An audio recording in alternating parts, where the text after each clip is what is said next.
that Yes. when you're teaching a student, students, it can avoid being like monotonous for them. Yes. And students learn with their eyes, and it will be easier for them to remember. Yes. If they have like visual aids, I think that would be very Yes. effective. Okay, because we've all suffered from PowerPoint, bombardment, where it's nothing but text, text, text, text, and more text.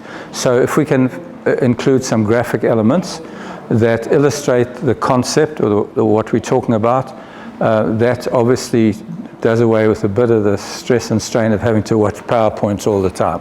So yeah, I think that's a good way of utilizing it.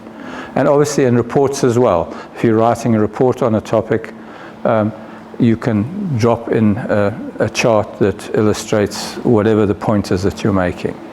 Okay, so use case one is, it enhances communication, either visually or in a written form perhaps.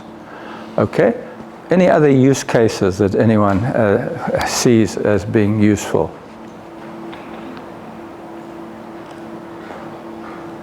Abner, and then I'll go to the... Abner, yes. I think in cases where maybe complicated findings Yes. that you cannot maybe verbally or in a written format that you can explain them Yes. to be understood by the next person. I think when you use bar charts, you use even bar charts, all of that gives a clear picture as to what is happening. Okay. Rather than having to vocalize it. Okay. So perhaps your charts speak more fluently to the person. When you say Q1 sales dropped by 15%, they think, okay, oh, hello. Something's going to kick in, hopefully. I can hear a diesel engine starting up somewhere.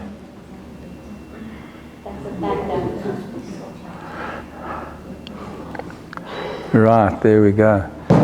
Who would have thought that Caterpillar earth-moving equipment would have been the heart of our economy one day with all their big Cummins diesel engines?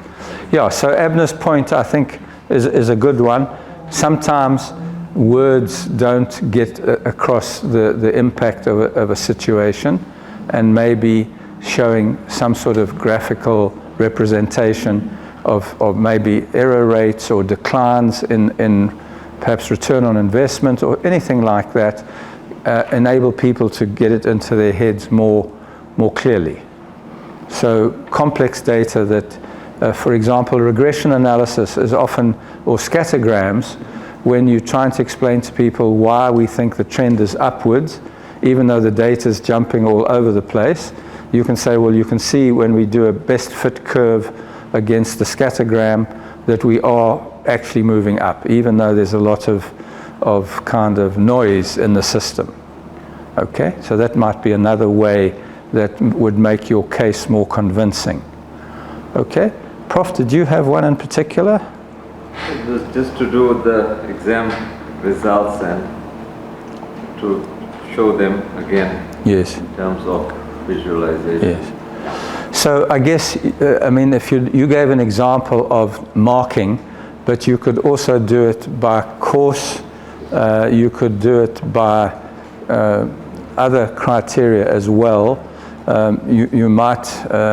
Also, when we look at the exam results and do the distribution, yes, to see whether it's skewed one way or the other. Yes. And then look at standardization. Okay. Of some sort. Okay. Could I ask, do you have an admission exam? No. Not, okay. Because another way, you know, the American universities have SAT scores, where you've got, I think when I did mine, which was 1,000,000 years ago, it was verbal and numeric reasoning were the two dimensions that they measured, and they put you into some distribution. You were in the top whatever, or the bottom whatever. And then you could obviously take that kind of admission score and correlate it with the actual performance of the students when they are with you, to see whether the scores that you work on from your admission tests are a good guide to whether or not students are going to perform well. And one of the challenges you have with any selection system is that often we don't really know what we're selecting for. And a classic example in the British military, and I have an interest in military history, they were very, very pleased with themselves with regard to their selection tests for officers. So they brought in a psychologist from outside, and they were fairly arrogant about it and said, well, our admission tests are the best in the world, and so on. So he said, well, how do you know that? Oh, well, we get these tremendous results. So what he did was, without them knowing, because it's always important that the people that are doing the testing don't know these things, he persuaded the CO, who had to sign off on admissions to the program, to admit a couple that came out very badly, that scored very badly on the officer training. And their performance was as good as those that went through the more rigorous process. So the question then became, were the selection criteria of any value at all? There's another very famous case where a group of psychiatrists had themselves admitted to mental institutions as mental patients and then tried to get out. And they battled. Eventually their colleagues had to come and have them released. Because when they said to the in-house psychiatrist, but I'm a qualified psychiatrist, they said, yes, just take your medication and don't get too excited. just chill, don't worry about a thing. we know you're a psychiatrist. You want to be a psychiatrist, you're a psychiatrist. So sometimes the way we select and the results that we measure are not really giving us a true picture. And that's something we must always be conscious of, especially in the selection process. If you look at most of the big name IT people, Steve Jobs never got a degree. Neither did Bill Gates. And you can run through them. Richard Branson is dyslexic. You have to explain things to him very slowly, even today. But the point is, if your sole criteria for determining who was likely to be a success was whether they had a college degree or not, you would be way off the mark. It's interesting for those of you who are interested in very powerful talks, if you haven't already seen it, Steve Jobs was invited to speak at a graduation ceremony. I'm not sure, I think it was for MIT perhaps. And he gave a speech about 3 lessons from his life. And if you want to, he was a fairly arrogant person in real life, but beside that point, if you listen to his speech, it's a tremendously powerful speech. Someone talked about themselves being a storyteller. He said, no big deal, I just want to tell you 3 stories from my life. And then he told you about how when he was born, his adoptive parents didn't want him, so he was given to somebody else. He tells you about his encounter with pancreatic cancer. He tells you about what happened when he was fired from Apple. So there are 3 stories. He said, no big deal. His whole birth story, his job story, and then his, pancreatic cancer eventually did kill him. But it was just such a powerful example of just pure coincidence. His mother was unmarried. He was going to be adopted by a couple, but they wanted a girl when he popped out, because in those days they didn't do all the profiling they do now. So he was given to another couple. And that was how his life started. So I think we must be careful not to use stats in a way that excludes those outliers that often are the key to success in processes. Okay, other thoughts. So we've had we've had several now on how to use it. One, we can look at results. We can look at the question of whether or not we can present data more effectively if it's visual. We've looked at cases where the data is complex and maybe a graphical representation would help. Any other use cases that anyone would like to put forward?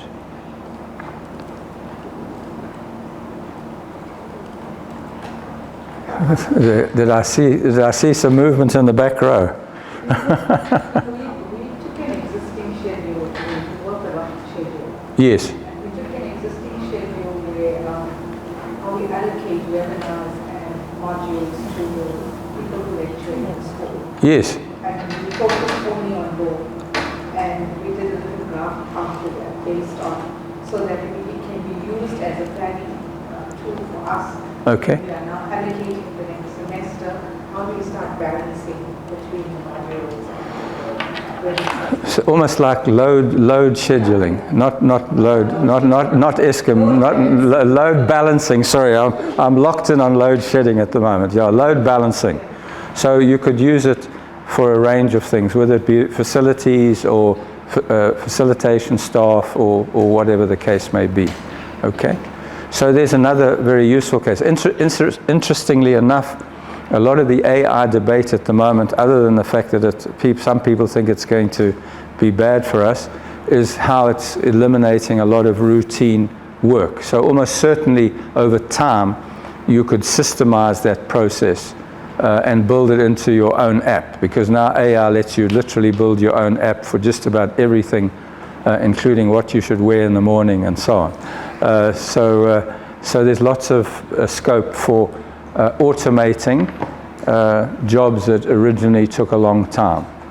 And you know, if you've ever going back had to sort data by shuffling pieces of paper and getting them in an order and ranking them that way, and look at what happens today once you've captured it into a spreadsheet, as I think Tasneem was talking about your colleague was talking about capturing of data, how it simplifies the whole process. Colleagues, thanks very much for that. Hopefully the morning was useful. We're having a lunch break now. It's 12:11. So if we can be back by 1 at the latest, maybe let's make it maybe 10 to 1 if we can. Okay. So lunch, I'm told, the lady told me, I think it's ready. I see her putting all the settings out. So we'll regroup again at 10 to 1. Thanks very much. For you to think about, I think I might have mentioned this website before, but it's called There's an AI for That. That's the name of the website, .com. So .com website, there's an AI for that. And what I asked it to do was just to tell me what data analytic AI products were out there. So I'm just going to show you some examples. So this is just asking it what data analytics products there are. So these are these are all apps that are using AI and probably ChatGPT in one way or another. So there's one called Lookup, there's one called Generative BI, there's one called String, there's one called Data GPTD, and you can see they're fairly new because they've got fairly few users and so on. You've got Compact Data Science, Analyzed and Reported Business Data, Latitude, Table Talk, Jeeves. I think you might have heard of Jeeves somewhere along the line. Ask Jeeves kind of thing. And then Data Chat and Bink and Delineate, insightful business decisions through analytics. So these are all pouring out at the moment. This website is tracking something like 4,700 different AI apps. And so what you can do here, you can go in, I've just searched on data analytics, but you could also go and research on things like research tools. And the prof made a point earlier, we were talking about business plans. So we can just go in here and we can ask it whether there are any apps to let you generate a business plan.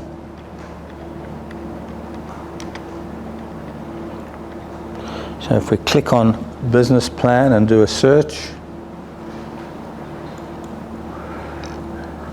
we'll see that there's one called Strat Up instead of Startup. It's Strat Up AI, innovative idea generation for businesses. There's one called $1 Million Idea. There's one called Day Zero. There's one called Bizway. There are probably dozens more. This one here has got 138 users, of whom one have rated it. So if we click on that, for example, it might take us there. So here we go over here to StratUp. And it's an AI-powered tool designed to aid entrepreneurs in generating unique and innovative business startup ideas by analyzing market trends, consumer behavior, and industry gaps. It helps users to generate business ideas. I think it's free. Let's go and have a look. So those of you like Prof who want students to give you innovative business plans are about to get bombarded with AI-generated business plans. So here we are. Let's generate an idea for tourism. So if we go to tourism and we generate an idea, and it wants me to sign in with my Google account, and I don't have an account, sign up for free. Let's just see whether it'll do that. Sorry, Ben Stiller, well, we know who he is. Anyway, let me see it. Let's see whether it'll sign in with your Google account, if the password's there. Let's try use another account. This is on here. Oh, do you want to check? Yeah. This is on. Sorry, we're just checking on the sharing.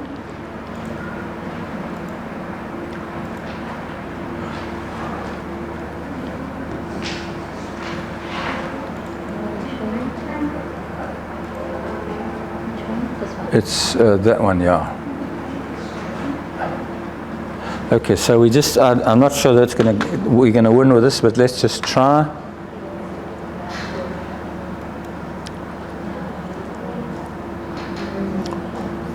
Let's use another account. Next. Next. It didn't like the password. I thought that was the boardroom password. Okay. Okay, so it's getting complicated, but just without getting too complex about it, you can see that this whole website enables you to generate new ideas. It talks about startups and how to build your team, and these are people looking for investors. And then there's how it works.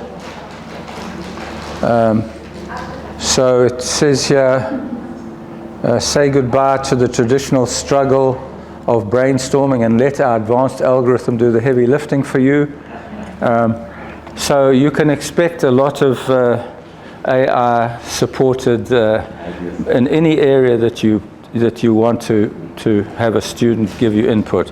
And most of these things are relatively affordable in terms of what they cost you. So this one's just called stratup.ai. So that's, yeah. They got a copy from the business plan one. Yeah. No, this is idea, not the business plan.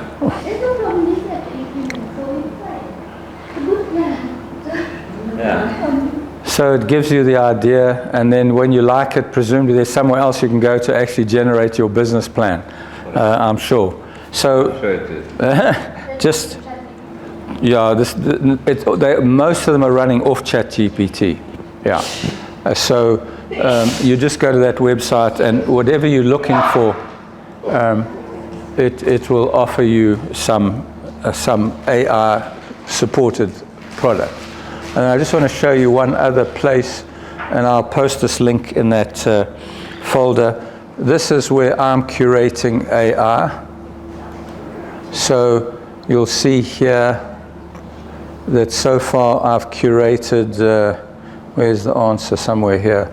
I've curated something like, where are we? I've curated 2,300 stories about AI on a platform called Flipboard, and I curate every day. So if you want to monitor AI, one way to do it is just to sign up for this, and you'll see it talks about all the different features of AI, deep learning models used to categorize cancers. So there's a tremendous range of ways that AI is being used. There's an AI flowchart maker and diagram creator and template creator that's AI generated. So, and how the dentists are using AI. So I curate quite a wide base of material on the use of AI. You can see, is it creating a cybersecurity nightmare? And then data dignity. So anyway, and then there's a data science, for those of you who want to go there, there's a cheat sheet for BARD, for data science. So if you were to click on that,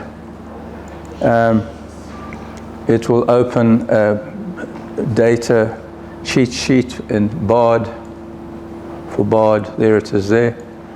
So you can click on that, and now you've got a sheet for data, the work we're talking about now. You can generate, you can do programming, you can do planning, you can make an SQL query, you can do a spreadsheet, you can do data analysis, you can do machine learning, and you can do research. So that's using BARD to do your data analytics for you. So we just need to be conscious that this is a constantly evolving field at the moment.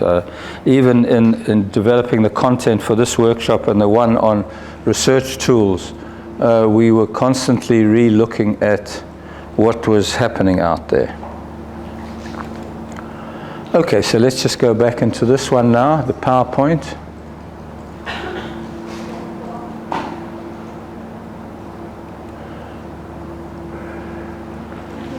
Right, so we also can make use of statistical analysis software.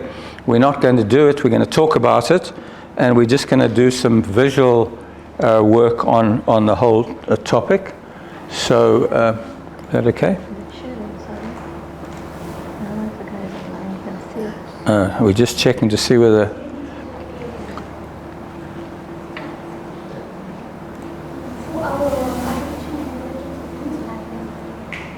They are sharing at the moment.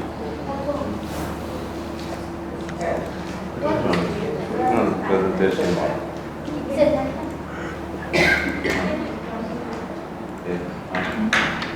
Presentation mode. Yeah, just here.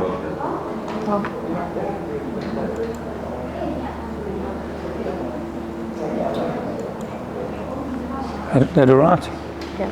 Okay, so we're going to just talk briefly about statistical analysis, and then we're just going to look at a couple of data sets and just talk about them, not get too in-depth on analyzing them. And we're going to do the same with data cleaning data sets. So again, here the statistical analysis software that facilitates data analysis are Excel, our favorite, and plus SPSS, which we touched on, and then a product called R, which I'm not all that familiar with. So these are products, but again, our favorite product, Excel, is in there. So with the right use of plugins, we can do statistical analysis as well. So it enables us to do descriptive statistics. It enables us to, if I just minimize, is that okay? It lets us do descriptive statistics, hypothesis testing, regression analysis, and a variety of data manipulation. SPSS is a comprehensive software package. Many universities have it as a resource tool available to their learners. So especially in the social sciences, where they are doing a variety of research and interviews and questionnaires and so on, a lot of the work has to be done using SPSS. So it's not a nice to have, it's a must have. They use it routinely.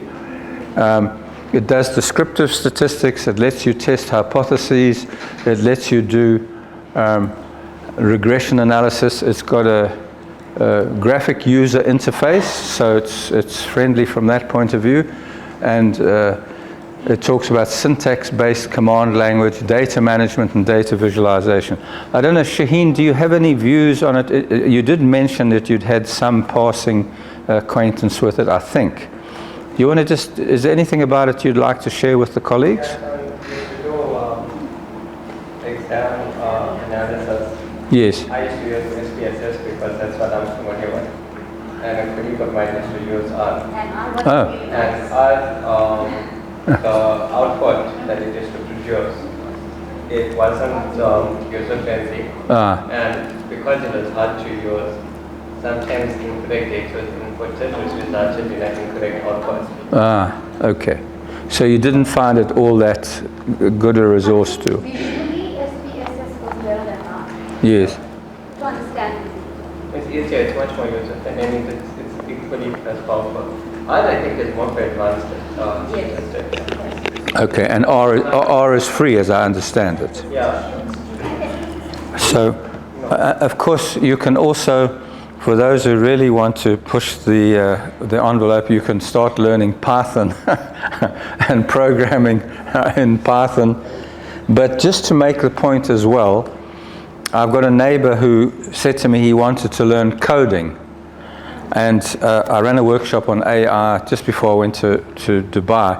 And he came to the workshop, and I said to him, before you start bothering to learn to code, just go and have a look now, because AI will write a lot of code for you. It'll write apps for you, it'll write code for you. Obviously, you need to know what it's doing. You need to know what your output is that you're looking for. So AI can write code, but it's limited code. So Yes. even if you're like look at, for example, Google Bard, it routinely fails on writing use cases for code. Okay. And this is in Python in particular. Okay. So Bard is actually way behind. I wouldn't recommend anybody to use Bard. Okay. Whereas with ChatGPT, when it's like the fast report iteration, it's more proven. Okay. So it's more proficient, but it also battles with use cases. Okay. But I think with AI, the point to note is, it's literally still what you put in it, what you're going to get out. Yeah. Okay. Yeah. So that's, and if we have the time, just later, I will show you apps that write the prompts for you, because the prompts are half the half the secret. There's a product called Prompt Perfect, and Prompt Perfect, which I use, you just give it an opening statement, and it then extends in it. I'll show it to you later if you're interested. So Prompt Perfect, and it's very cost effective. So you can literally say to it, please organize a 10-day tour to Turkey, and then it'll make a long story that you feed to ChatGPT, and ChatGPT then does the heavy lifting. So, and that same prompt software you can use elsewhere. There's a whole lot of people now pushing prompts like crazy as a way of making money. And I think that's because the majority of end users are not, they don't understand how to prompt the system. Yeah, no, I think I'll show that to you if you like, because again, you can use it for both your research and for your data analysis. There's some very useful prompting. I'll show that to you maybe just towards the end of the day. Okay, so I just wanted to make you aware that there are other ways to go. And thanks for the input on SPSS and the fact that you didn't necessarily find it all that great. And then R, you mentioned R. It's free and a powerful statistical programming language and software environment. Again, it does descriptive statistics, hypothesis testing, regression analysis. It's very flexible. It has an extensive package ecosystem and advanced techniques.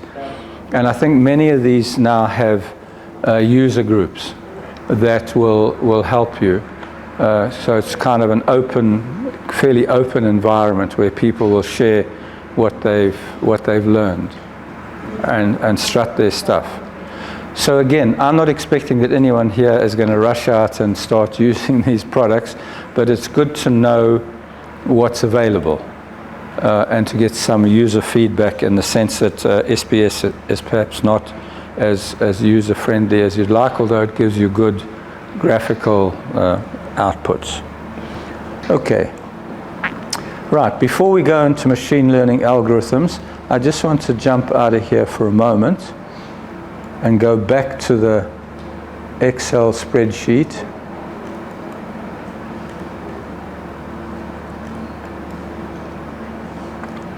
And this, we're not going to do this statistically, but basically these are a few data sets we could use if we wanted to for analysis purposes.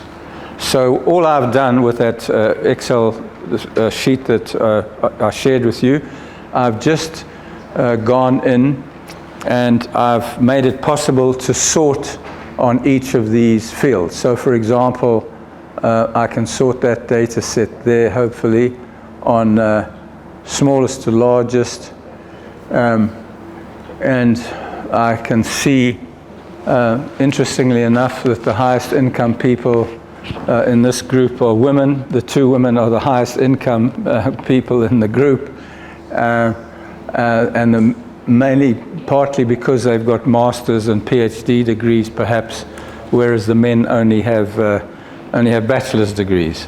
So we can sift and sort on this basis if we want to. We can also see, for what it's worth, in a very small group like this, what the median salary is, which is $59,000, the range being from $38,000 to $80,000. So we can also look at ratings. Again, the ratings for the men tended to be a bit lower, and for the women were higher. So we can take very simple data sets and play around with them. And we can also look at market research data down here.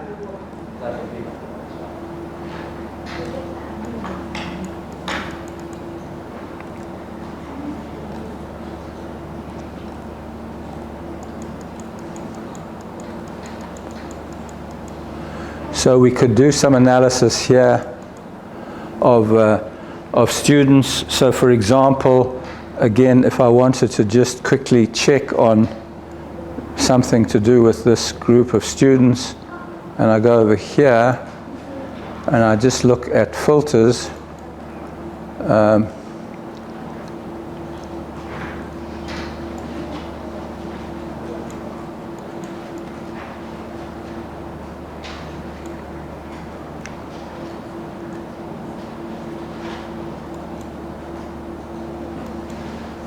so I can now filter and look at study hours by smallest to largest, and I can look at test scores, and interestingly, the person with the lowest study hours has got the highest score.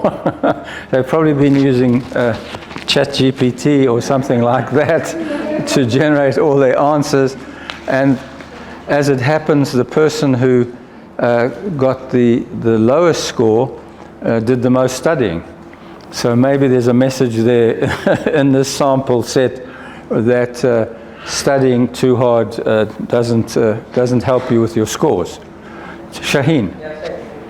So I mean, the first is a very straightforward thing. All of us excel in the probability work here. So if you want to take that, and what's the formula for generating the mode that you need to do something similar to what I would want to do in SPSS? Okay. Then you can reprogram that into mode that you can whatever. Yeah, exactly right. And as I say, if you load the full Excel package, if you've loaded that full Excel package, it's got a whole lot more functionality at the top. I download that package. Have you downloaded it? Yeah. So you can take, so I would encourage all the colleagues to do that.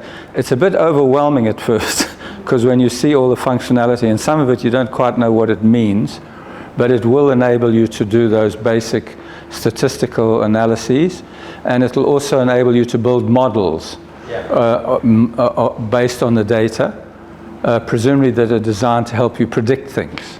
So you could predict maybe, I mean there's a very small sample here, but you could predict that there's an optimal amount of study time that a student should do to get through. I think that's one thing you might be able to do with a bigger data set.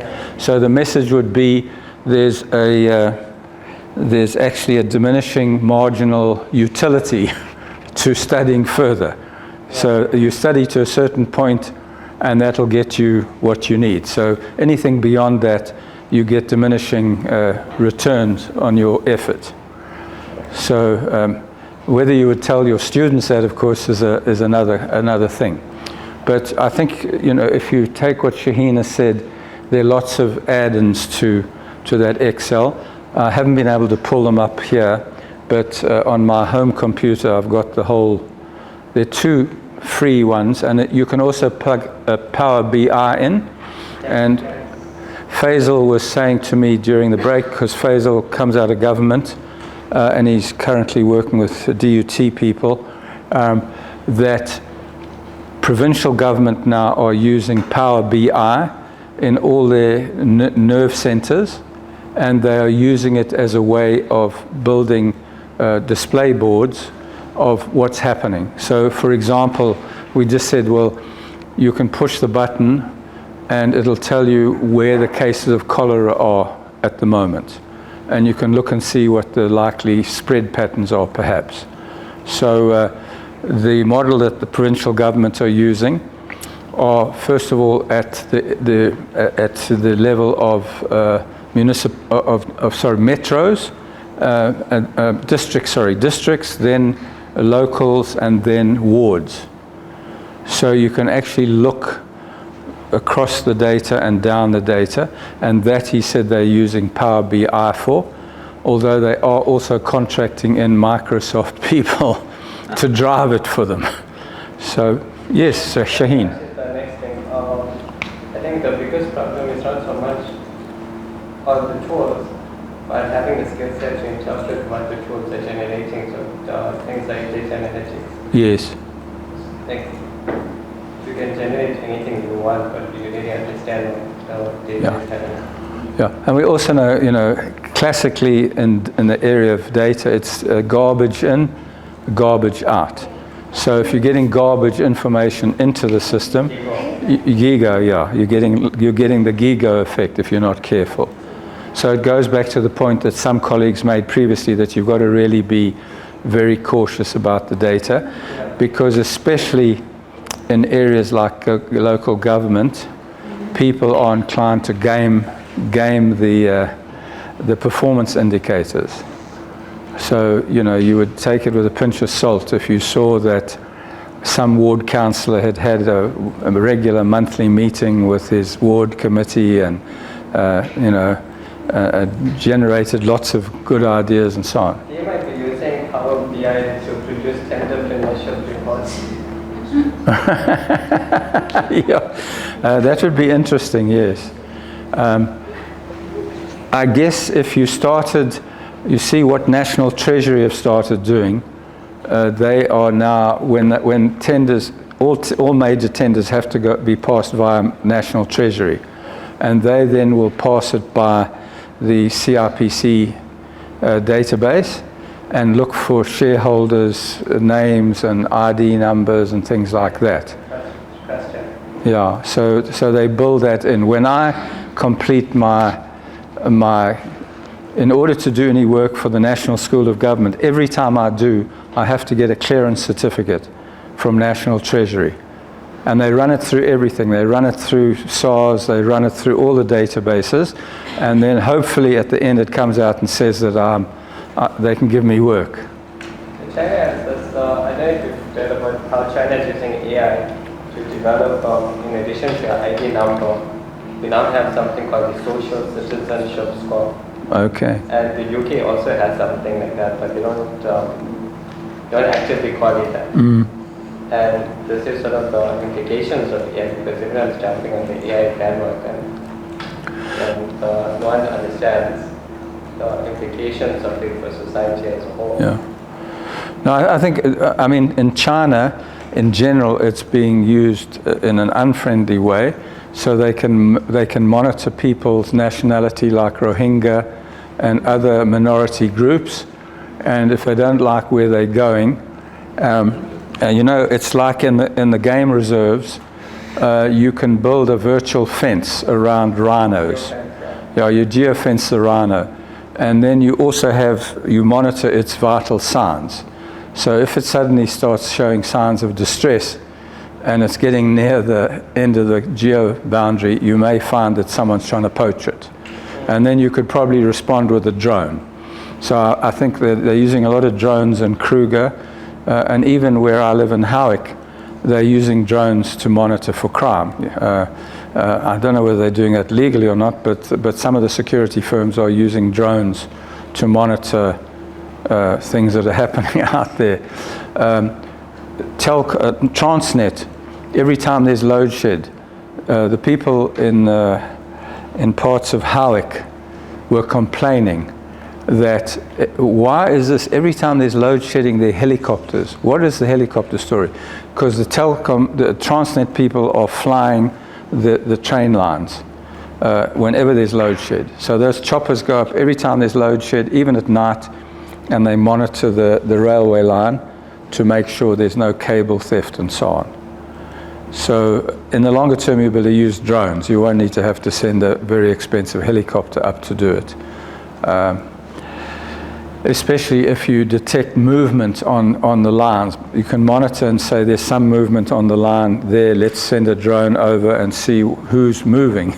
Is it an innocent bystander or someone else? So I think, and also, of course, you can use these statistics. In America, they use it for crime statistics to predict the likely number of crimes in Chicago on Friday evening at 5 o'clock in the area where all the pubs are.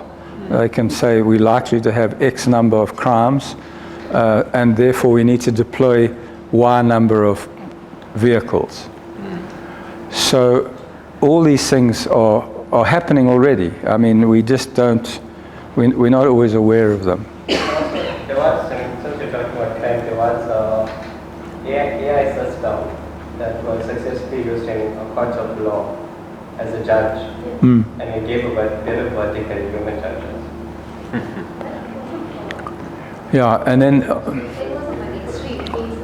It was unfortunate. I know in London, a young man developed AI to help you fight your traffic tickets. And they gave some stats. He'd saved people, I don't know, several £100,000 because their rules, it must be so many meters and so many this and so many that. You don't have to stand in lines. So I think we can see that AI is going to work both for us and against us.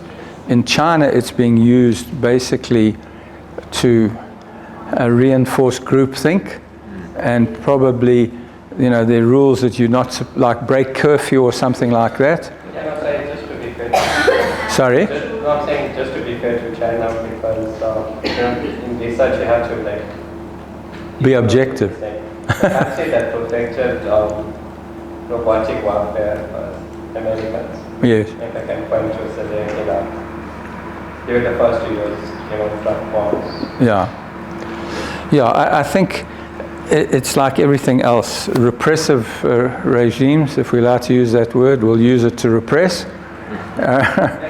Yeah, well, it depends, yeah. I mean, it's always interesting because the materials developer that I'm working with for this... Interesting. Yes. That in 300 years of America's existence, Yes. it's only been 13 years that they haven't been at war. Yeah. And they generally lose. This is even more embarrassing. Millions and millions of people there. Yeah. Yeah, look, I think, you know, there are some underlying realities that we map differently depending upon where we... So, you know, the other day we were talking about fake news. So I was going to ask you this question. Whose version of the news? Yeah, no, that's right. It's like whose version of history? History is written by the winners. Yeah, no, there's no question that these things are all, you know, they say history is written by the victors.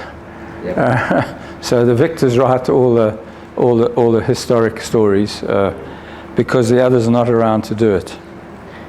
Okay, so we can see that we can use this in a very simplistic way, or as Shaheen says, if you start using the more sophisticated versions or the more sophisticated elements of the plugin, you can actually do most of the analysis that you need. Okay, so let's move on.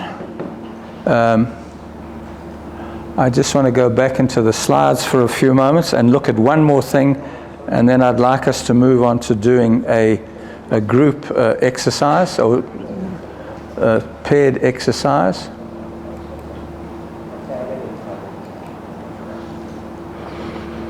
Okay, so machine learning is used extensively with data in order to look for patterns. So we can have what they call supervised learning, supervised machine learning, and that's where we specify certain things to monitor. So we would say to the data set, monitor this, monitor the average purchase, monitor the age, monitor this, and look for patterns. So that's what we would call supervised machine learning. And that, obviously, we need to know what we're looking for and what we're hoping to find. So that would enable us to look at sales. For example, if we take that example of the supermarket and who have a pensioner's day, and how a pensioner's day is on a Tuesday and on a Thursday. So they know that on those days people are going to be coming in that technically qualify as pensioners, and they're going to be wanting specials. So they can use the data to look at what their preferred purchases are on those days. What do they want most that they're going to get a discount on? And we won't include tops, but that has a bearing on what people want as well. But if we look at the supermarket itself, we can say, well, for example, people might buy olive oil preferentially on a pensioner's day rather than a regular day because olive oil is quite expensive, but they would like to get the advantage of a price reduction on pensioner's day. Then what you would do as a supermarket, you would get hold of your olive oil supplier and say, listen, we want to do a special on a Thursday because we know that people are very price sensitive on a Thursday. If you give us olive oil at a better price, we'll sell a lot of it for you on a Thursday because we know that the customers coming in have a preference for olive oil, for example. And there are probably other things that women shoppers look for that men shoppers don't necessarily look for.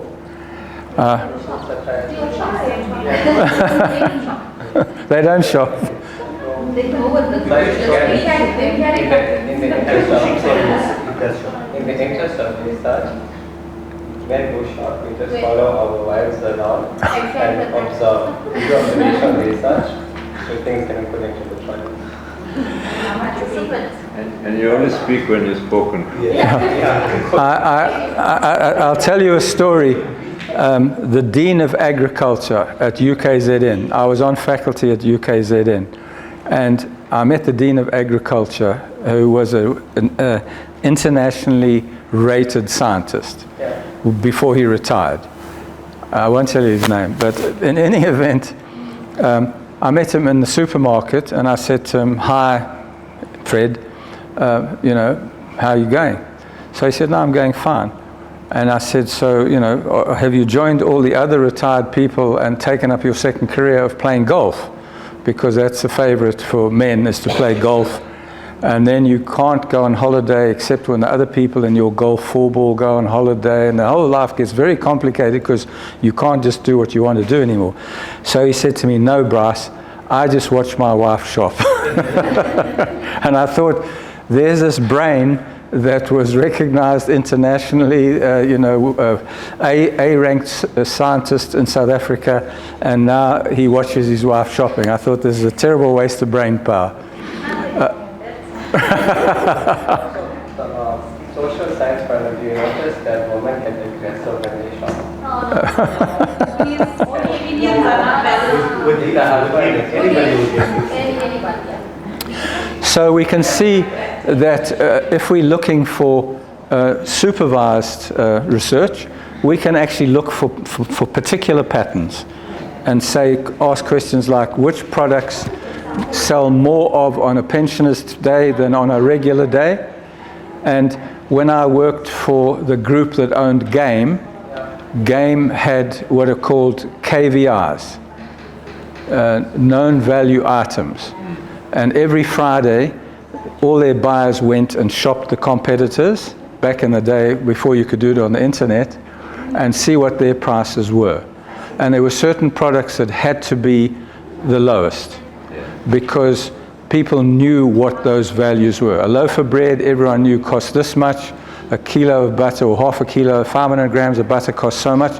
And so Game used to deliberately pitch all those lower, because people don't map the other things. When they buy the sweets and the chocolate bars and so on, they're not doing price comparisons. It's how they do price pricing. They'll match the price. I get my best Okay, so there are ways we can use the data that's coming in to analyze what we should be providing the customer with.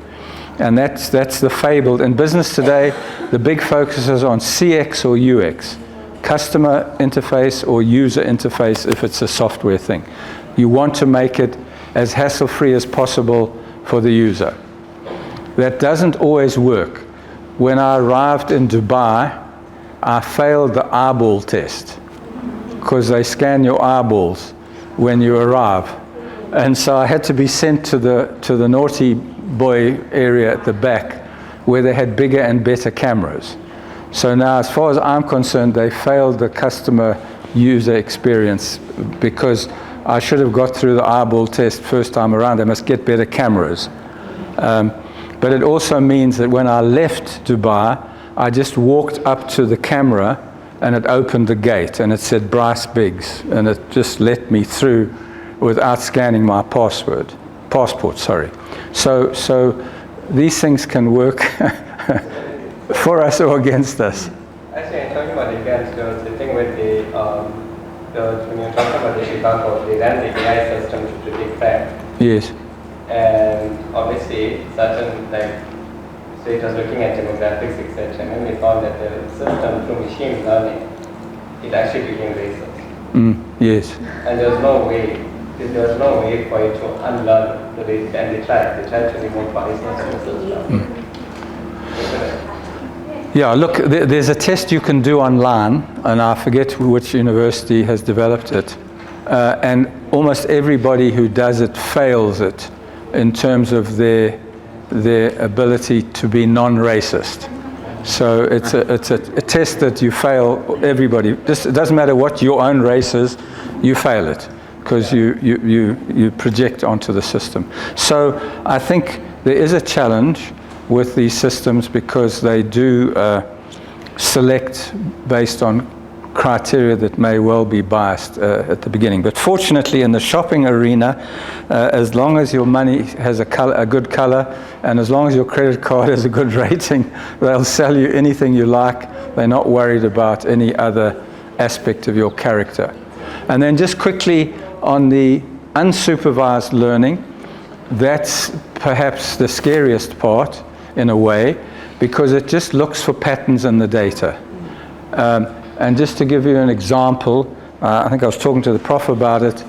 I take a product called glucophage, also known as metformin, for diabetes, or to try and prevent diabetes. Let's be more accurate in my case.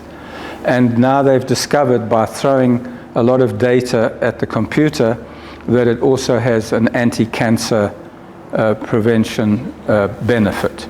So a lot of this unsupervised learning, the computer just goes away and looks for patterns and says people that take this don't get that, or people that take this do get that.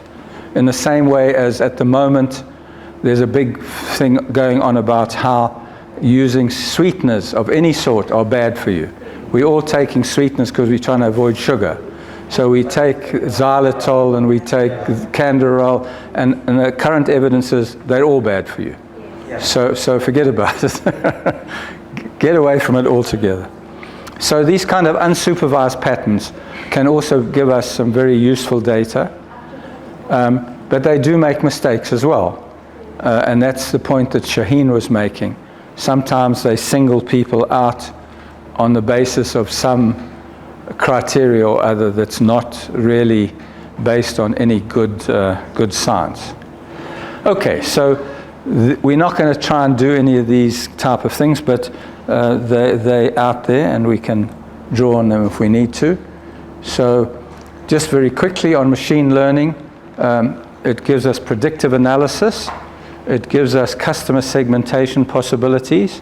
It can help us with fraud detection, and that's an obvious one in many respects.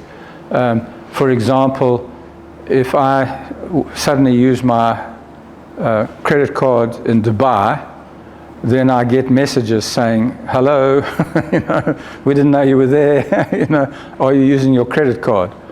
And on one occasion, I had just used my credit card at an outlet, and I got a phone call saying, your credit card's just been used to buy furniture in Soweto. We assume you're not there because you just bought something somewhere else. But they were also able to pinpoint that somebody at that source had actually cloned my card. Sure.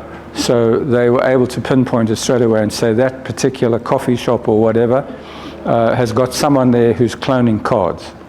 So they look for patterns for credit card use. Recommendation systems, I think we all know on all these travel platforms now, and even on things like Netflix. Netflix gives you a percentage rating as to what it thinks you will feel about a particular film. And on all these travel sites now, they give you star ratings, both for the outlet. And Uber has a system where both the passengers and the drivers are rated. So the drivers know in advance if they're getting a particularly difficult passenger. And some of them will refuse to take them.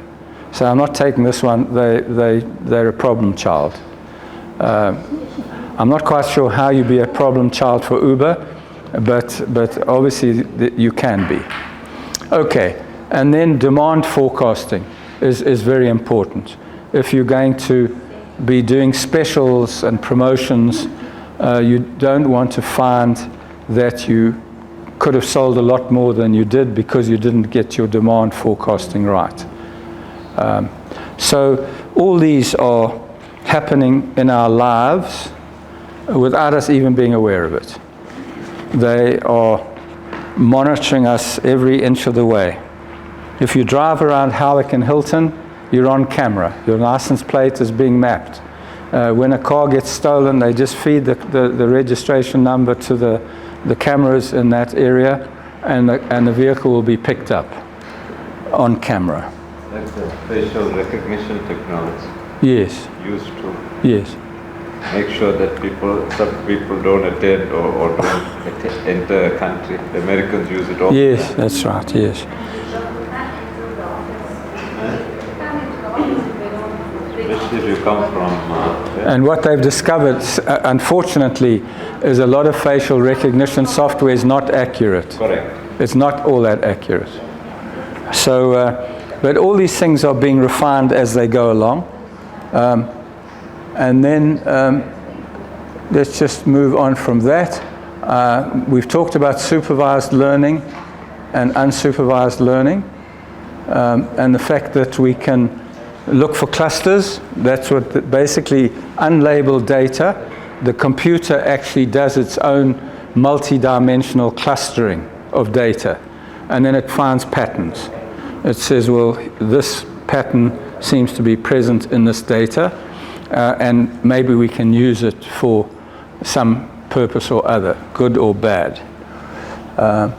And then we get machine learning algorithms that now predict what a house price will be based on its size and location and number of bedrooms and so on. So well in advance of someone wanting to sell their house, the computer can predict with a high degree of accuracy what price they will get, even if it's not what they want, even if they want a lot more, which is typically the case. Decision trees, also quite useful tools. Some of you may remember Bayes' theorem somewhere out there, which is all about these nodes and decision-making processes. But it also enables you to, if you take a situation where you're trying to categorize somebody, you can say, this person is like this, there's an 80% probability of that, and if they go down that track, there's a 70% probability of the next thing, and so we can actually do probabilistic forecasts of various behaviors. Sorry, like? In behavioral science, they do that. Okay. Yeah. Okay. Operations and management. Yeah, OR. Back in the days of OR and decision trees. Yes, we remember those dark days indeed. Fortunately, the computer does it all for us now. Yeah. We don't have to roll out our Bayes' theorem anymore. Okay, so those trees are also very powerful because they can help assess things like creditworthiness, employment status, likely employment status, and so on. Okay, then the clustering is just where it puts people together based on demographics and purchase history and browsing behavior. In the UAE, they monitor you if you go onto the dark web. So rule number 1 in the UAE is do not go onto the dark web, because you will definitely attract some attention you didn't particularly want.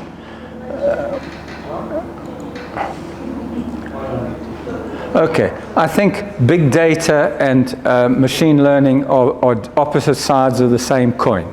You can't do machine learning without big data. You need big data sets in order to be able to work things out.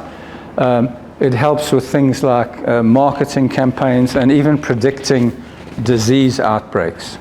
Where we are most likely to have diseases based on things like water quality and rainfall and whatever other variables drive. For example, why a cholera outbreak? Why is there a cholera outbreak? What's driving that? Other than poor water quality, and why is it where it is? And what can we do to intervene? Shaheen. Oh, I just want to call it just because there was a tender and then there was corruption. Yes.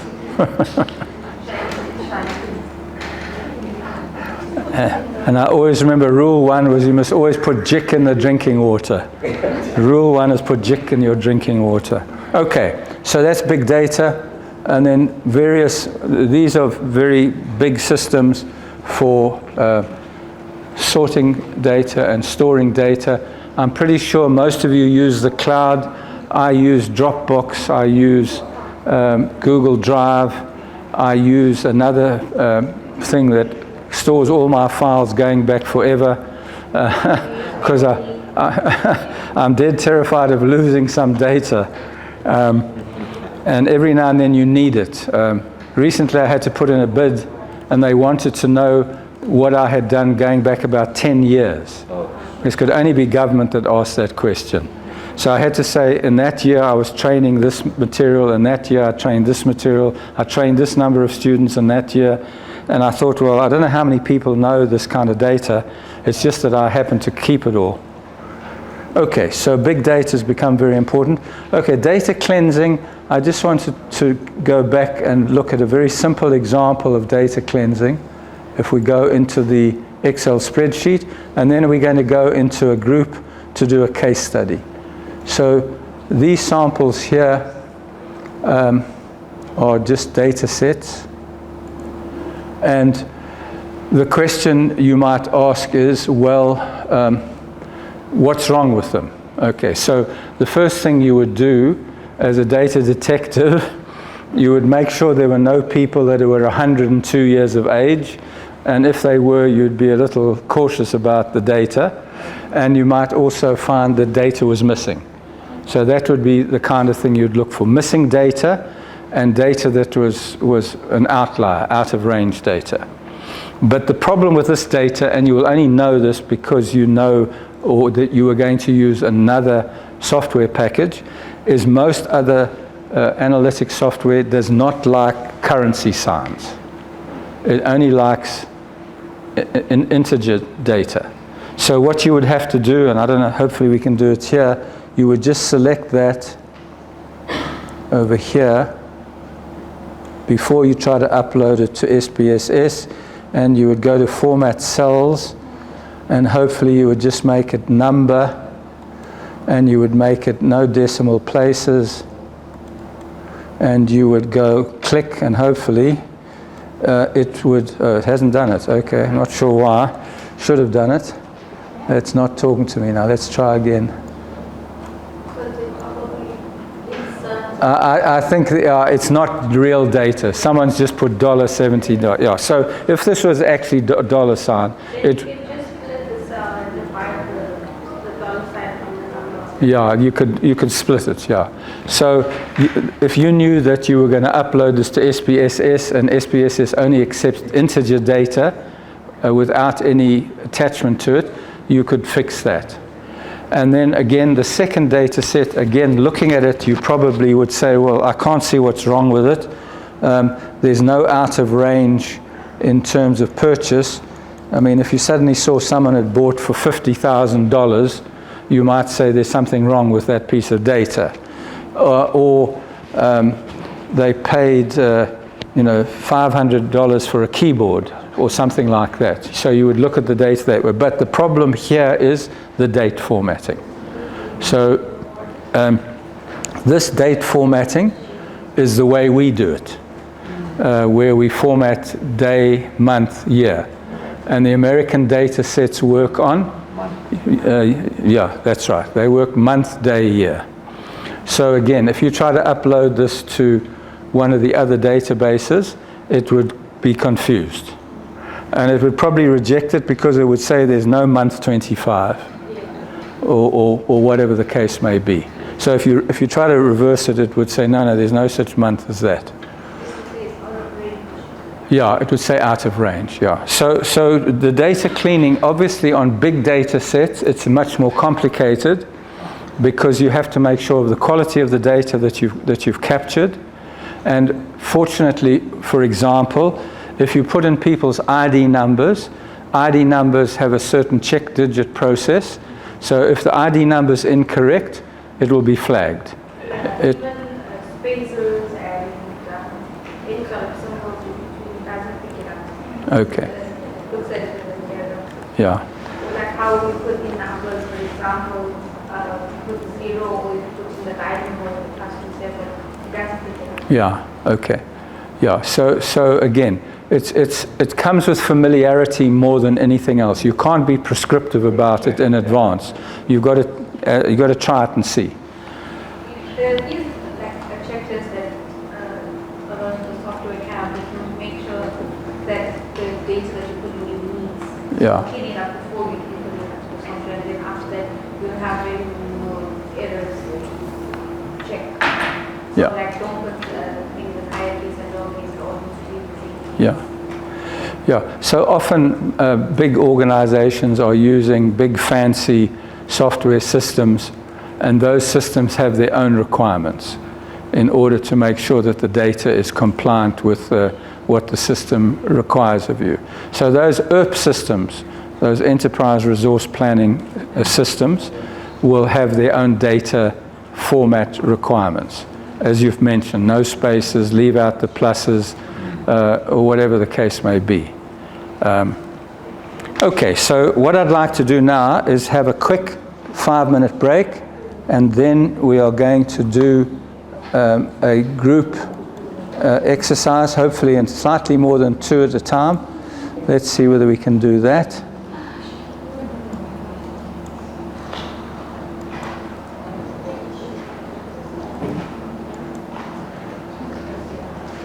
Okay, so if you look at the case study in section 5, let's just take the 5-minute break, and then we're going to come back and look at the case study, which is in section 5 of the Learner Guide.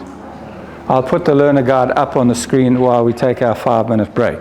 And then the case study is asking you to do certain things and come back and report to the plenary. So it's section 5 in the Learner Guide. Let me just go and find my copy of it. And Syed were working together, yeah. You were looking at... Okay. What? We were looking at identifying high-impact teaching practices. Yes. So for the first part, with regards to identifying those, we had student feedback as examples, student feedback, performance data, also engagement data, where we look at attendance, yes, etc., and also teaching methodology data, including lesson plans, classroom observations. And then finally we listed any demographic as well as background data as well. Okay. Included. And then sources, we said these could vary, but potential sources could include student surveys, learner management systems, internal databases, and classroom observations, of course. So you were going to use a mix of primary and secondary data? Yes. Primary by survey and secondary by looking at what's on the system, within the system. And then we concluded by saying to ensure data collection and storage comply with relevant privacy regulations and policies. Okay. Before we moved on to number 2, and this is where we identified the possible tools we could apply in analyzing the data. So examples included would be spreadsheet software, statistical software, data visualization, text analysis, survey tools, and data mining. Okay, okay. Okay. And for question 3, the privacy concern in light of copy. Here we said that we emphasized on the consent in relation to copy, and then data minimization as well, requiring organizations to collect only the minimum amount of data required. Okay. Anonymization was important as well, and then retention, and then finally disposal and sharing of that data in terms of third-party agreements. Okay. That would play a major role. Okay. There was question 4, how do you visualize and share the data? Here we made use of aggregated data techniques as well as suppression, and included the use of data masks or blur techniques.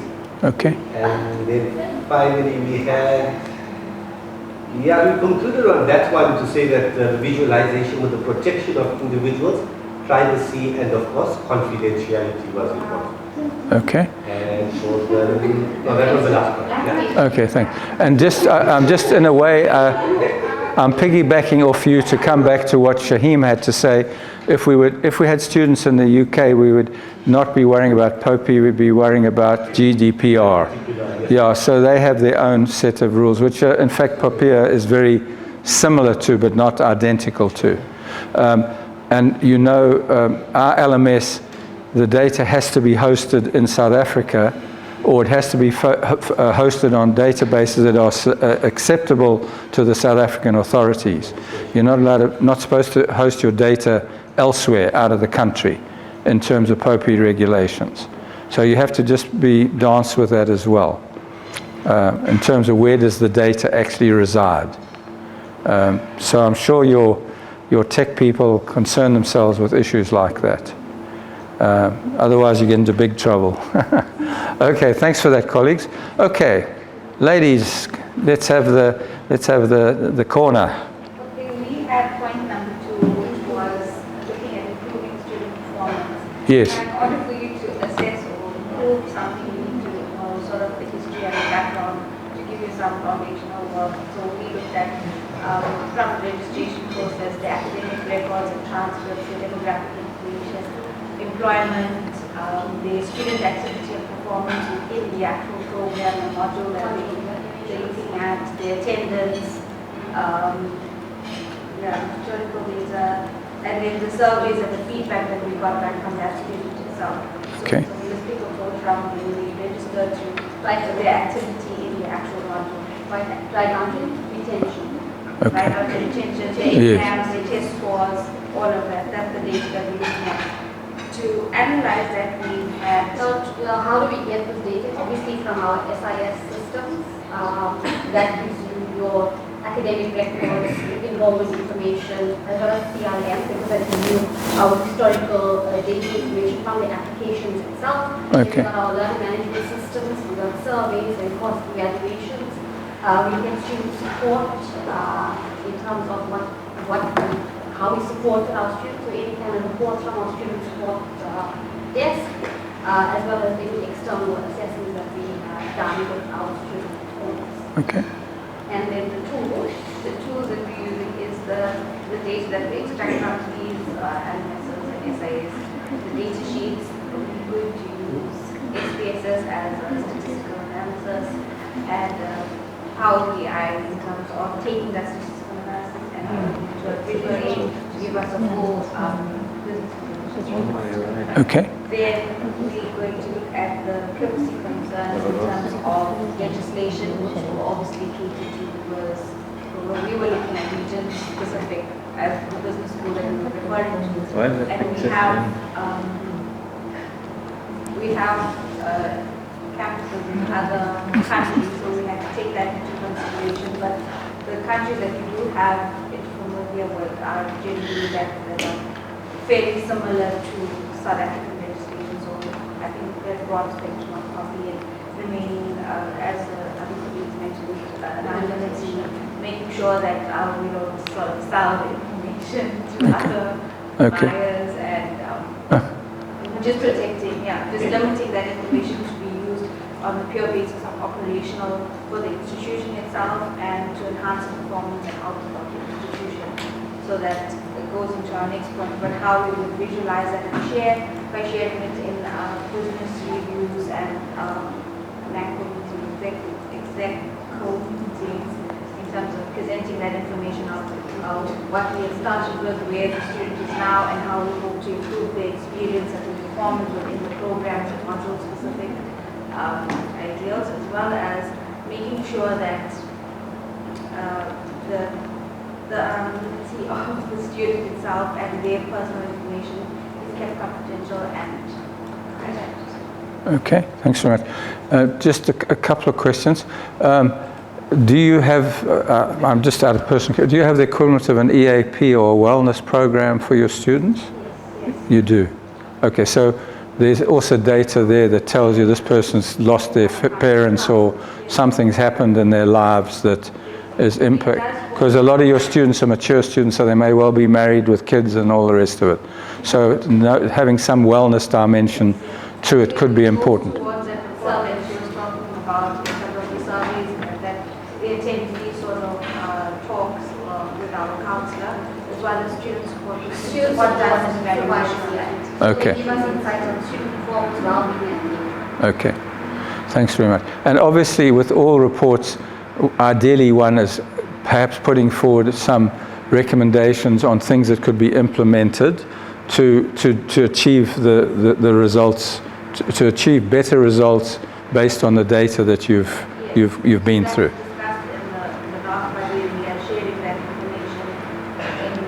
How do we use the information to better practice?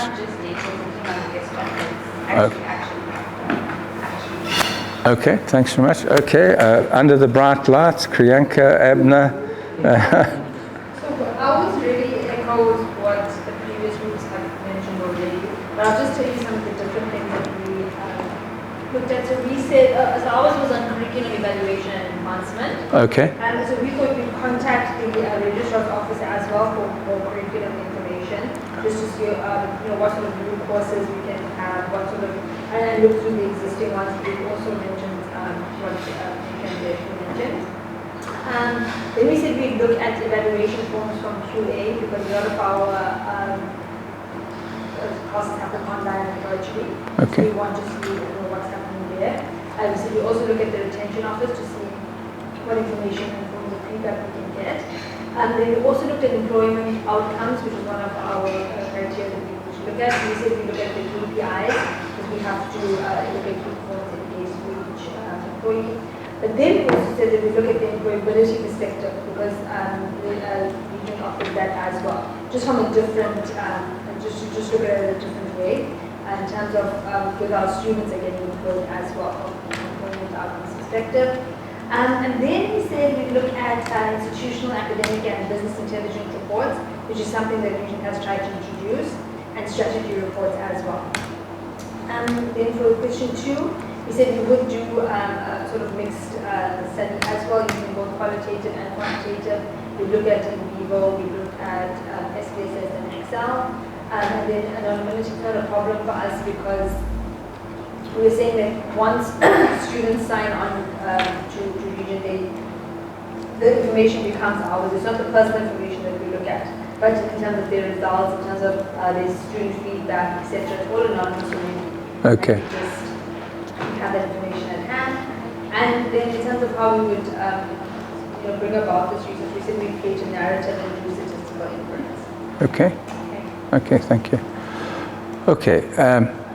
Yeah, I think it's interesting. I was talking to one of the deputy deans at one of the UK universities, and lots of universities now have a full-time senior person who focuses on the employment prospects for their students. Obviously, you've got mature students, so there's a higher probability they already have a job, but obviously at undergrad level, often the universities are producing people and they're not getting jobs. So they actually have dedicated resource people now that focus. Do you have that as well? Okay, no, that's good. But the focus is on improving employability. Okay. As opposed to finding employment. Yeah, okay. So they've still got to go and do the hard work of getting the job. Yeah, but they're probably, well, hopefully better suited than they were. Yeah. And getting through the big thing today is to get through the LinkedIn algorithm, because it's very ugly. It chucks you out at the drop of a hat. Okay. Can I go to the back group and the 3 ladies? Who wants to? Tasmia, are you going to take us through it? Who's going to take us through it? We have the same case study as Dr. Patel. Okay. Our case study is enhancing student engagement and retention. In terms of past data we collect will be student attendance rates, participation, and feedback from the surveys that we have in existence. Yes. Use it to identify patterns and trends regarding the student academic decline of our students, create predictive models, and factors that affect a student's academic decline. And then use it for personal interventions. So if there is a student who is at risk for need assignment in the extra academic support, whatever it may be, and use it to monitor the students' their progress and evaluate their outcomes. In terms of where we get this information or the sources, as Vyashni said, there are multiple sources of information. So we do have student detention and student support and MNS who actually collect this data for us. So that would be our sources. In terms of the tools we use to analyze the data, we look at Excel and the app you told us about. Yes. AI for that. Okay. One of those in terms of copy compliance, so we obviously have to keep section 14 of the Constitution, right, to privacy and copy in mind. Yes. But in essence, copy, and I think Priyanka mentioned this, we're using the information for a specific purpose, and that's the essence of copy. You identify the purpose for which it's being collected, and have consent, and as long as you use it for the purpose for which you've taken it, it's fine. And So as long as that's compliant, of course, with destroying disposal of information is necessary as well. But yeah, Priyanka was spot on. Okay. In terms of sharing the data, usually we look at Power BI, which we found on our website, and we also taking a look at Google Data Studio, which is an interactive and visually appealing sort of program which has dashboards and reports. Okay, thanks very much. Yes, obviously the question of student support is quite crucial, because obviously if you're starting to see students' engagement is falling, early engagement with a human touch to it is often enough to reactivate people. People sometimes just think that you've forgotten about them and no one cares. Yes, it's a good tool for predictive measures, preventative measures. Yeah, okay. Thanks very much. Right, on to the next group. Okay, so ours was case 6.3, so that was identifying high impact teaching practices. Yes. And the focus areas of our case study was looking at teaching practices versus student learning outcomes, by looking at student feedback, performance data, and the rest. Yes. So when we applied it, there was a lot of competition. So starting off with sources, in fact, we raw data that the institution would have, like everyone said, MIS and analytics, etc. But then it was also for secondary data to update, especially with teaching methodology. So for that, our source would obviously be the academic faculty and the schools and the rest. So it would be, looking at our hybrid model, currently webinars, tutorials, case studies. We also have research-based activities, lectures, group work, all the extracurriculars, employability. So looking at all of those versus the student academic performance indicators, which would be the various assessments that we have, tests, assignments, exams, whether it's online or take-home, whatever the case is. So that was the first part, the sources. And then going into tools, you could have it both ways, combination methodology. If you were to go quantitative, which I think you need to do for teaching methodologies, the software specifically you could use to do a thematic analysis or content narrative would be NVivo. If you want something more current, I think you could go with Atlas TI. Okay. Statistically, everyone mentioned Microsoft Excel, SPSS to generate some correlations between teaching practice versus the performance of the student. Okay. And then with regards to copy, everyone spoke about that. We felt that it could firstly be anonymous. Secondly, it's not going to be published in the public domain. I think it's for institutional research purposes. Okay. So there will be privacy protection on that. And lastly, to present it could be written, verbal, and presentation, virtually, a basic report. Okay. Okay, yeah, thanks very much for that. Okay. Some useful thoughts there. Okay, we're heading for the home straight. Okay, so we were case study number 2, which is improving student performance. I think a lot of what we covered has already been said by our colleagues. But I would say going forward, we will be actually going ahead and developing retention software where we actually create what we call like a student hub. And basically that will involve putting together whether it's our surveys or the evaluations that we get from webinars, our playbooks, etc. From this particular hub. I'm not too sure about how it's going to work out technologically, but that's the idea. That's something that we can actually implement. But at the moment, we have student support that we will be getting that type of data from. And then also our social media platforms, to see what our students are saying about, yes. whether it's the assessment regime that we're using, the types of webinars that we have. I know for academic integration, we're currently incorporating employability skills, so what are students taking from that. The badges that they get from that, whether it's critical thinking, decision making. And then as far as analyzing it, could use the artificial intelligence. ChatGPT. And then, yeah, and then as far as copy is concerned, it's just making sure that at least the individuals working in the learning institution, I would say a very select group, actually has access to that type of information in terms of the grading of the students. Okay. Yeah. One of the things, obviously, and it's even with a virtual environment, you can do like focus group discussions around things with students, perhaps, who you ask how things could be better and what things they think should be added and taken away and so forth and so on. So I think one could do that relatively cost effectively and get some quite useful feedback from a group of students as to what their perceptions were of certain things. Obviously with their confidentiality protected in terms of what they said. Okay, thanks very much. Right, so now we're on to the group that got in ahead of all of us and put their picture on the screen. And are you speaking to it? Or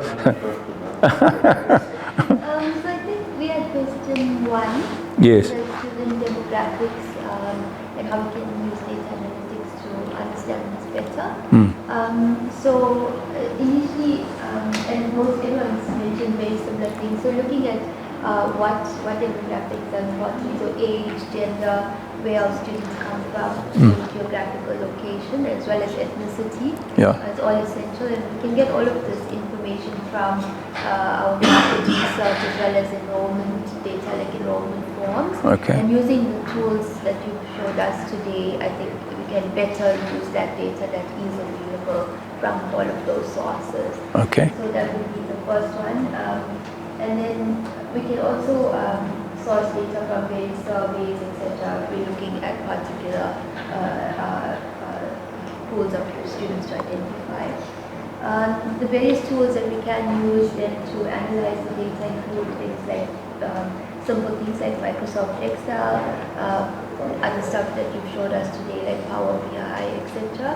And we can use other smart sheets as well, or like dashboards to have a live, to monitor for live changes in this data as time passes. Then the next one was regarding FOPIA. I think everyone's covered that sufficiently, but the important thing there is consent again, minimizing data and ensuring data security. I think we all really appreciate that now in the digital world that we live in. We have to. And then the last one was about how we would visualize this data effectively, and I think Prof can talk to that a bit better. There's just one other thing that we're careful not to use names of people. And these days, even gender is a tricky one. Is a tricky one, yes. But if you go with the standard one, this was to just show a student profile for 2022, I think. Yes. Yeah, last year's student profile, and this broke it down in terms of age analysis, how they were funded, and which sectors they came from, and all this information is available from the application forms. Okay. Okay. It just had to be fed into some system. to generate this kind of thing. Okay. That's great. So, I mean, just very briefly, because we're on the meter and we want to just have a final debrief with you if we can. When we look at data like this, it also raises a whole lot of other issues. For example, do we want to actively do something about the gender balance? Is it something we need to address? When we didn't do an LSM breakdown there, but are there people that are self-funded that are battling to fund themselves? Maybe they're bank loans, I don't know, that might help them if they're in a stable job situation where the bank, you could encourage the bank to make loans for them to study with. And then down here, someone talked not about load shedding, but load balancing. You might say to yourself, when we take in an additional healthcare student, we need additional, I'm just riffing now, we might need additional laboratory facilities and materials, so maybe we don't want any more healthcare students. Maybe it's cheap to take in financial services students because they don't need any additional support. So we might start saying we're only going to take an X number of healthcare students a year because that's what our resources enable us to support. But there may be other areas here where it's cheap and easy to support them, and we can do more. So this data on its own is quite informative in terms of looking at some strategic issues. One of the things that can be done, was done from this data, is also the fact that a lot of our programs are now, I suppose, recognized by the FSCA, yes, the Finance Service Conduct Authority. Yes. Yes. And because so many of our students actually come from that sector. Yes, okay. So it helps them in their work. Yes. Yeah, let's say this program that you're doing, BCom accounting or whatever, is recognized yes. by the sector. Okay.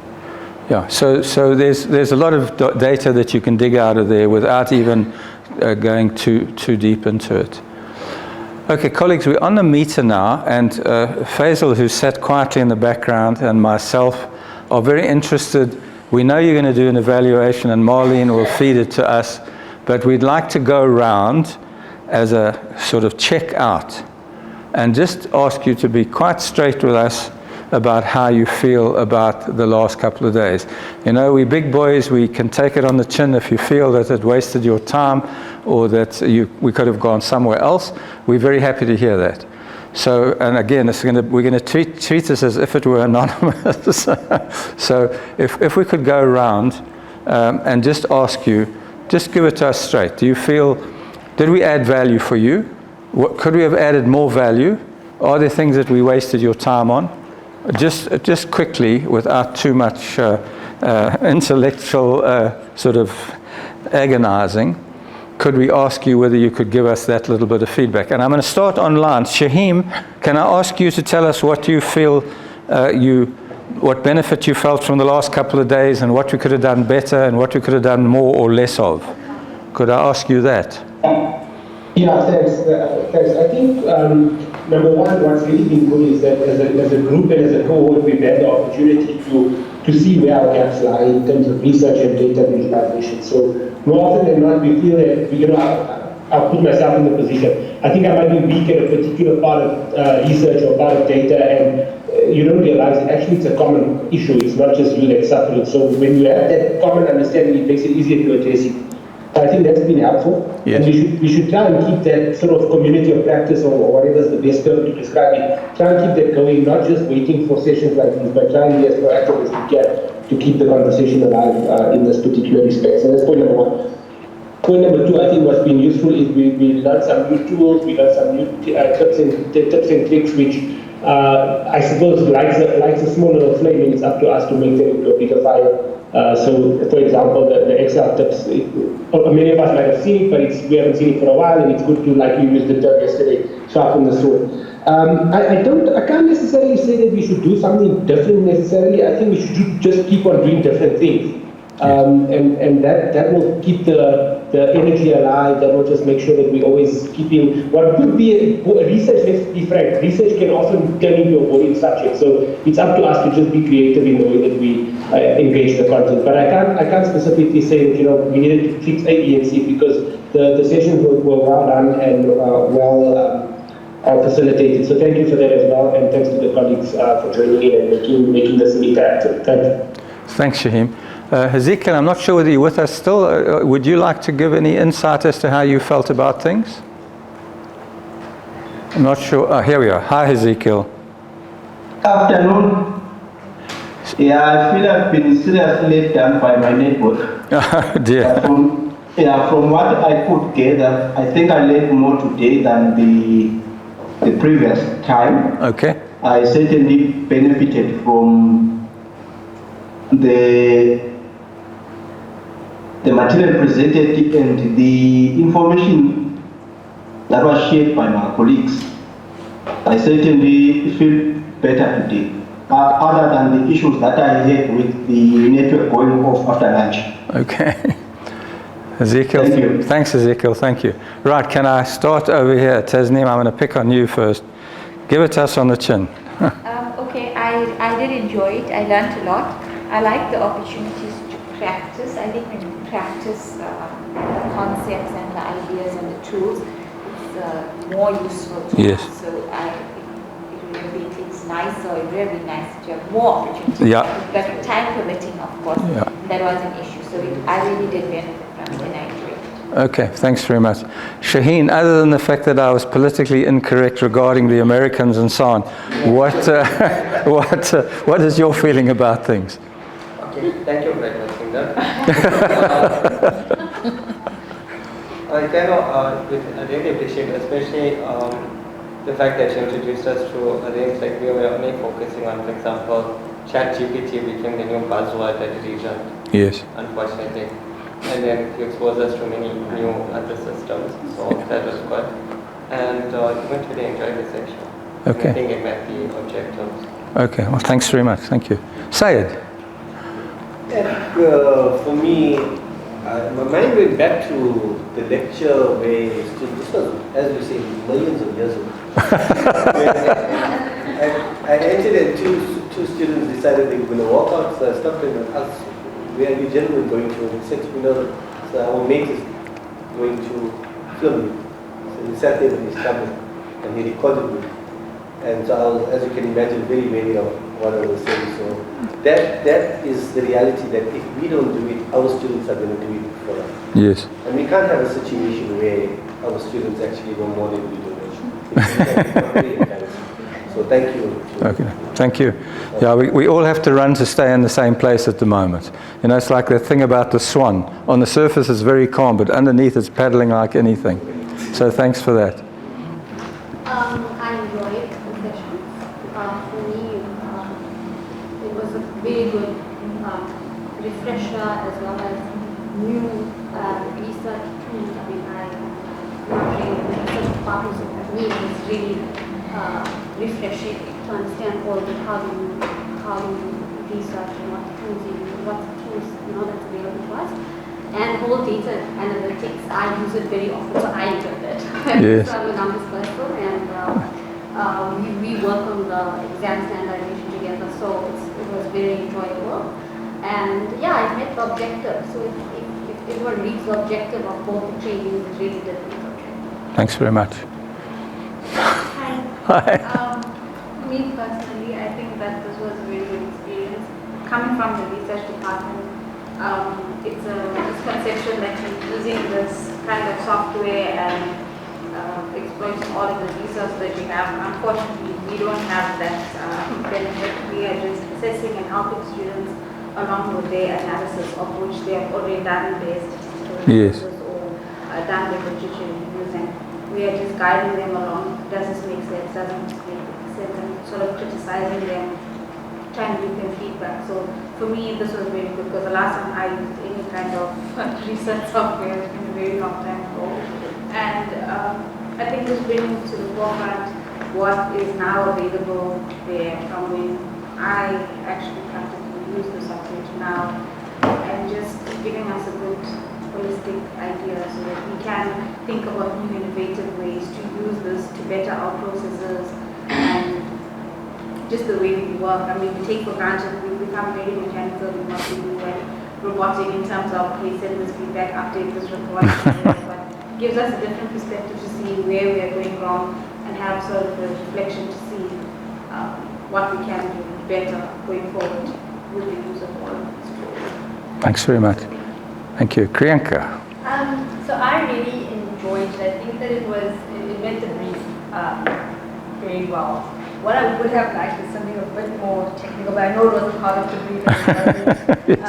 What you would like, just in terms of being part of the research team as well, yes. You are exposed to a lot of this. So, but it was also a really good refresher. But I would have liked something a little bit more, just to like sink my teeth into something that's a bit more technical. Yeah. But yes, in terms of meeting the objectives of what you were supposed to do, I think. Yeah, look, I did cover my back. Yeah, future. I covered my back this morning by saying this is a helicopter view. So I couldn't go too close to the ground. Yeah. Okay. Thank you for that, Kriyanka. Abner.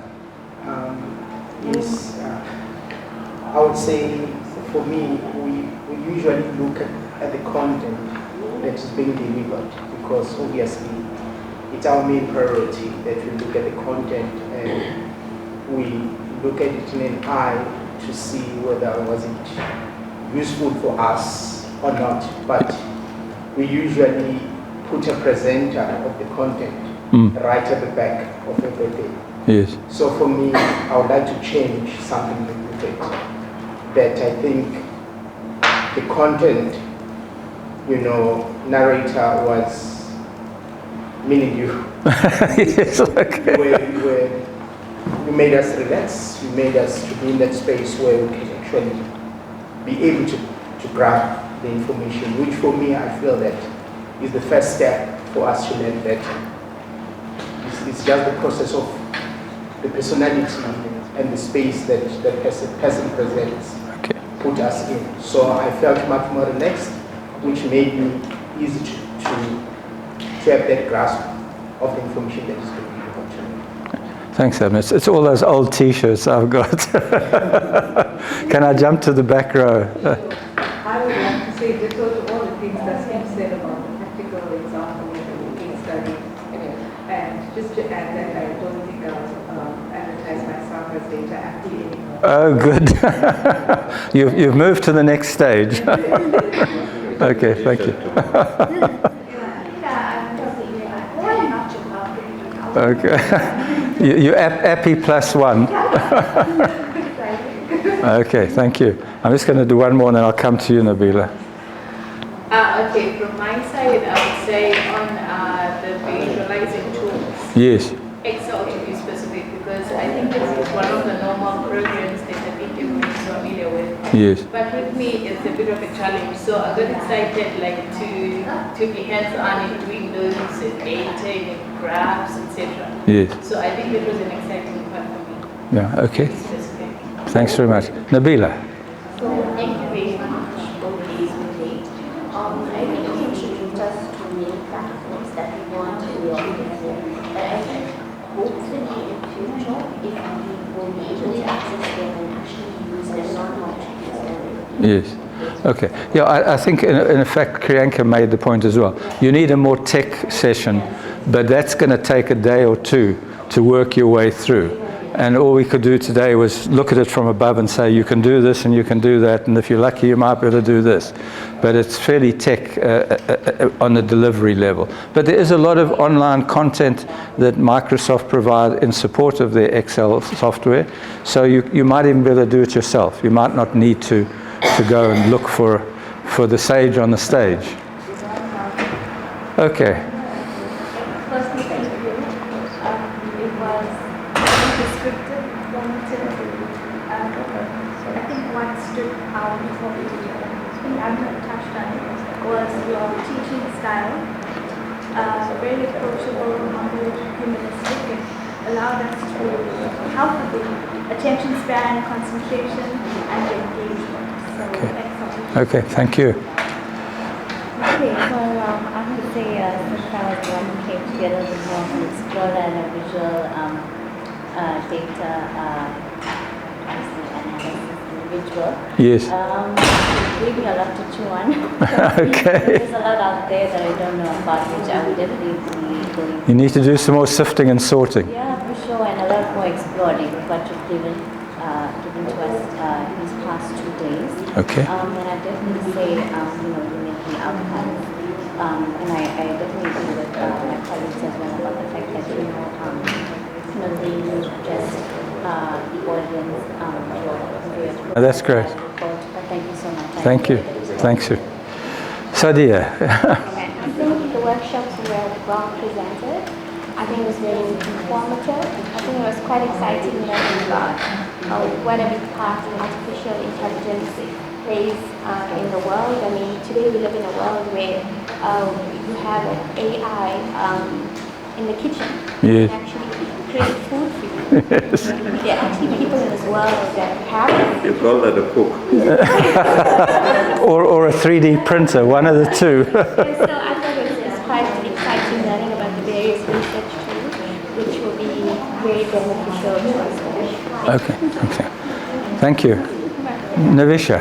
Thank you so much. And unfortunately, I missed Monday, but today I really enjoyed the session and really appreciate all the resources and knowledge you've shared with us. I must admit I was anxious coming here this morning, feeling like this might have been out of my depth. Okay. But I really appreciate everything you shared with us, and I certainly will be taking some good points away from this. Thanks very much.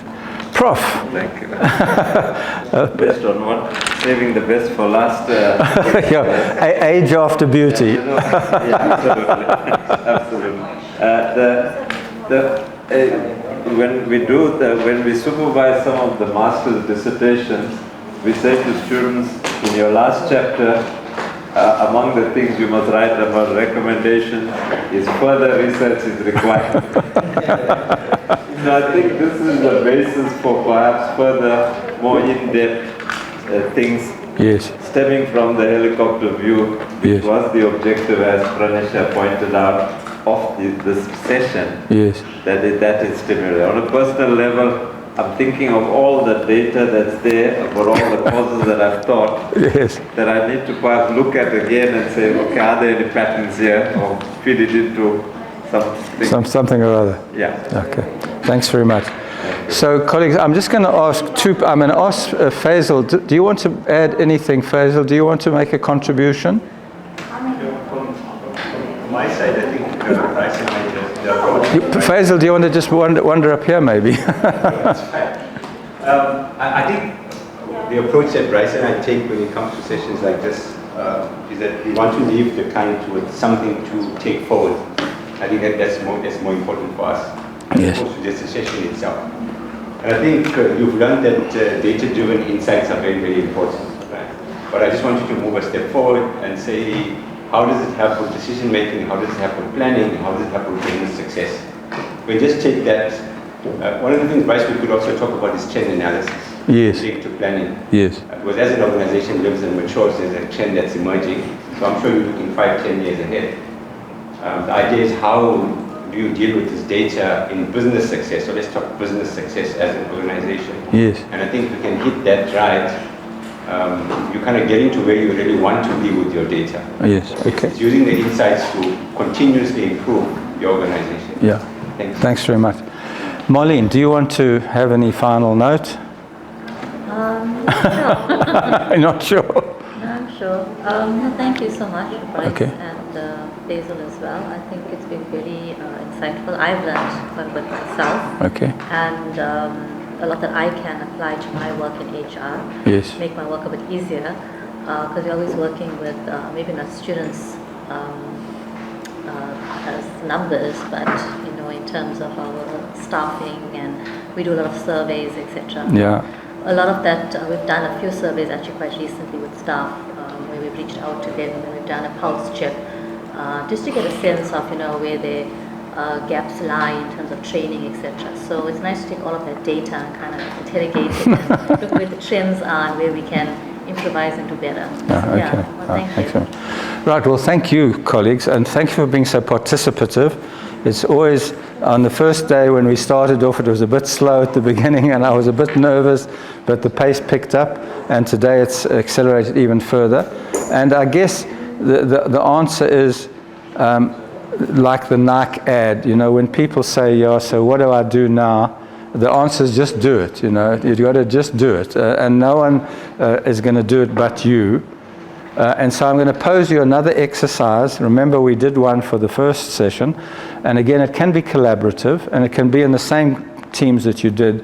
But if you would like to send us through Marlene just a brief report saying, this is how I think as an institution we can use these research tools, whether it be for teaching or admin or HR or whatever.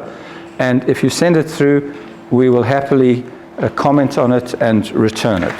So I think that would be a good value add, because it's rather like reflection. You know, in some schooling systems, like in the Scandinavian countries, the last, take out your mobile device and you can watch one section and then wait for the next one and watch it some other time.